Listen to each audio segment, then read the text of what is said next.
కాలేంద్రం లోపలికి వెళ్తే వాళ్ళు బయటకు వస్తారు. ఇప్పుడు వాళ్ళు అన్ని చూస్తారు లోపల బయట.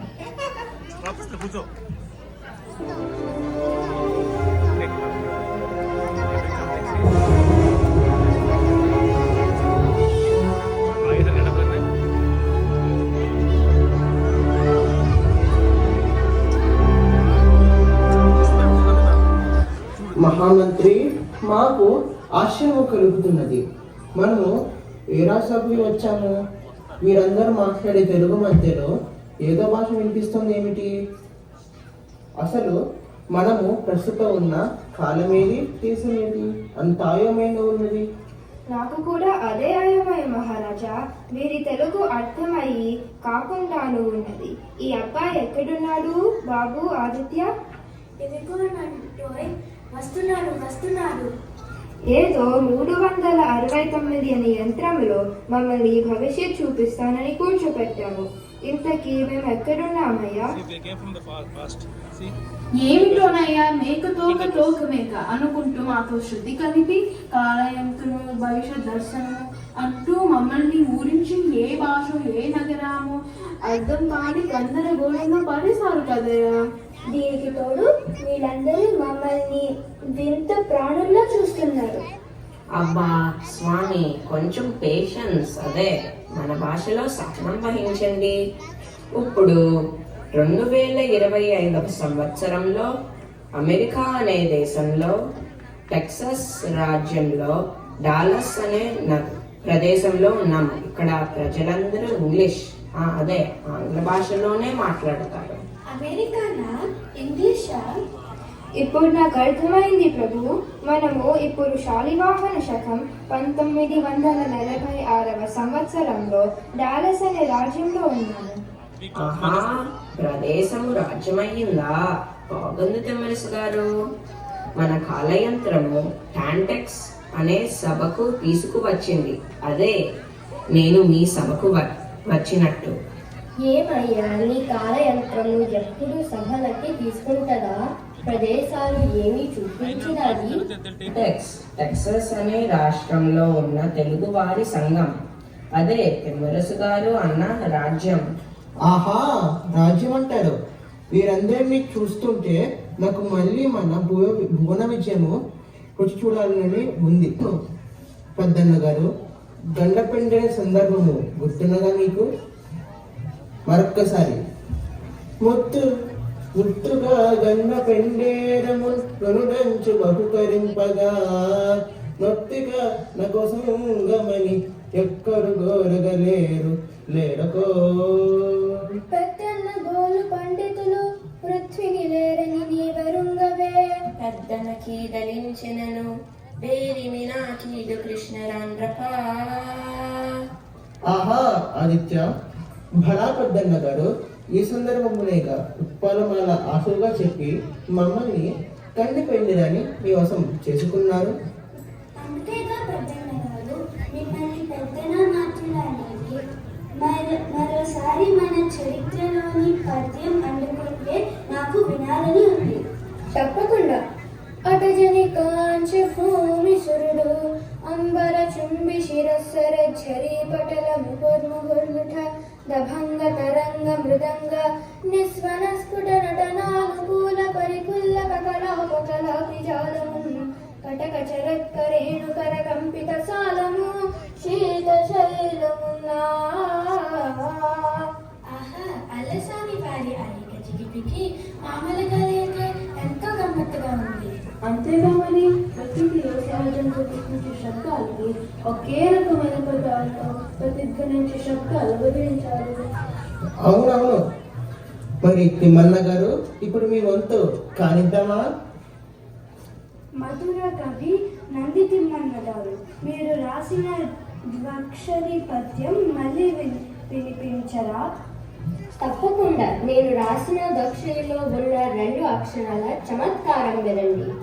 మనము ననను మానను నూనను నీ నామమును మనమననమును నీ నమ్మున మాన నన్ను నమ్మున మనుమను మానము నీన మానను.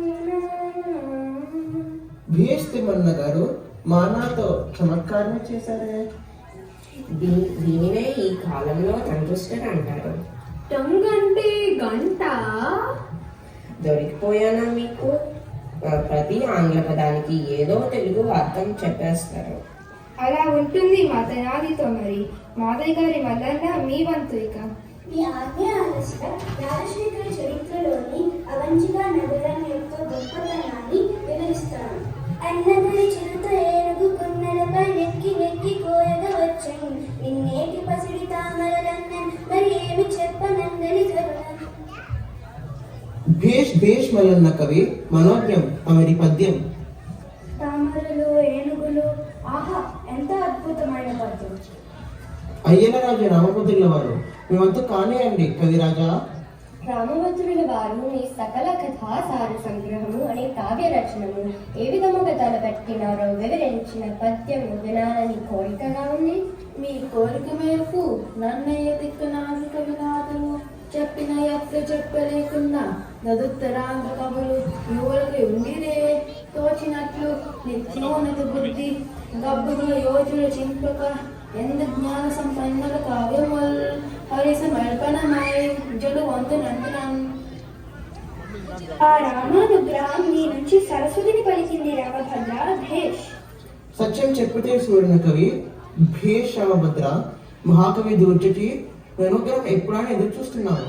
అంతా శివానుగ్రహమే కదా మహారాజా. మీ కాళహస్తీశ్వర శతకంలో పూజల్లో మనుషులు చేసే ఆడంబరాల గురించి ఆ పరమశివునికి మొరపెట్టుకున్నారు కదా, అది వినాలని కోరికగా ఉంది. తప్పకుండా ఆదిత్య. పుడమి నిన్నొక బిల్వ పత్రమున నే పూజించి పుణ్యంబునుంబడయన్ నేరొక పెక్కు దైవంబులకున్ పప్పులు ప్రసాదంబులున్ కుడుముల్ దోసల్ సారసత్తుల్ అటుకుల్ గుగ్గిల్లునున్ పెట్టుచున్ జడి ఎందుగరగాకు పోదురకట శ్రీకాళహస్తీశ్వర. నిజమైన భక్తికి ఆడంబరాలు అవసరం లేదని తలపకని తెలిపారు దూర్జటి గారు. అది బాగుగా ఉంది. స్తుతిమతి అయిన యాంధ్ర కవి దూర్జటి పల్కుల కేలకెల్గని యతులిత మాదరి మహిమా. వికట కవి గారు మళ్ళా మీ చెనుకుల్ని వినిపిస్తారా? వినిపించండి, నాకు మీ చెనుకులు బాగా గుర్తుంది. తాతయ్య చెప్పమంటారా? ఎందుకురా నాతో గెలి వచ్చావు? నీ చెనుకులతో నేను గెలవలేను. అయ్యో ఎంత మాట! మీ పాండిత్యంకు నేను సదా దాసులనే. బాగుంది. మరి సువర్ణ మంత్రి నీ విందు మాకు వడ్డించరా? సూరణ కవివర్య, తెలుగు పద్యంలో సంస్కృత శ్లోకం కూడా పొందుపడే విధంగా చిత్రకవిత్వం చెప్పడంలో మీకు సాటి లేరు కదా. లెస్స పలికి తిరుపతన్న గారు. సువర్ణ మంత్రి రాజా మాయమ్మానను నీవే రాయలవై కావవే దేవరాజే జే జే మాయాత్మలన్ అంటి ఉన్నది మాయక సంతోషమున్న ఫలమిల సామి. విన్నారు కదా ఈ కంద పద్యము? ఆహా, చక్కని పాండిత్యం ప్రదర్శించారు. భట్టుమూర్తి గారు మీకోసం మేము ఎదురు చూస్తున్నాము. నేను కూడా మహారాజా. వక్ృత కామోదకుల కావికల పక్కుల సకల ముక్కుల మనాంత ప్రమోద చరిత కలిత కల కంత కల కంత కాకిలి వివాస వచ్చు మధుమాస వాసరమ్ముయ్. అబ్బో, రామరాజ్య భూషణ భవిష్యత్తుని తెటువేతిని వినిపించారు. అవును మహారాజా, వినసం పైన కావ్య గీతి. తెనాలి రామా, మేమంతా కానిద్దామా? మీ కవితాజ్ఞని వినిపించుమా? చిత్తముతో సాగుతా స్వామి. నరసింహ కృష్ణ రాయని కమరుడగు కీర్తి యొప్పే కరివిత్ గిరివిత్ కరి కరివిత్ గిరి గిరివిత్ కరివిత్ గిరివిత్ తురంగ కమనీయంబై. బహు గమనీయంగా ఉంది రామా నీ చిత్తముతో సాగిన కవితాధార. అద్భుతం రామకృష్ణ గారు. మీ చెనుకులే కాదు, మీ పద్యాలు కూడా భలే గమ్మత్తుగా ఉంటాయి. ఊరుకో అబ్బాయి. సత్యం చెప్పితివి ఆదిత్య. రామకృష్ణ కవి బల మాకు శ్రవణాంధకరమైనది. మీ అందరి కావ్యధార తెలుగుదేలయున్న దేశంబు తెలుగుయను తెలుగు వల్ల బున్న తెలుగు కొండ ఎల్లండ్రు పులుగొరవ ఎరుగవి భాసాడి దేశ భాషలందు తెలుగు లెస్స. తమరి ఆముక్తమాయదని అమోఘం. ఏ కాలంలోనైనా ఏ సభలోనైనా మీ భువన విజయానికి ఎల్లప్పుడూ విజయమే. దేశ భాషలు ఎంతో తెలుగు లెస్స అని లెస్స పలికితిరి. మీ పాలనలో అష్టదిగ్గజములు కీర్తి చరిత్రలో నిలిచిపోతుంది. ఎంత విన్నా తనివి తీరండి మా అష్ట దిగ్గజాల కావ్య కౌశల్యం. టాంటెక్స్ వారు మనల్ని బహు చక్కగా ఆదరించారు. చూసారా ప్రభు, ఈ కళయంత్రం వీరి సందడిని చూడటానికి మనల్ని తీసుకువచ్చింది. మాకు ఈ అవకాశం ఇచ్చిన టాంటెక్స్ వారికి ధన్యవాదములు.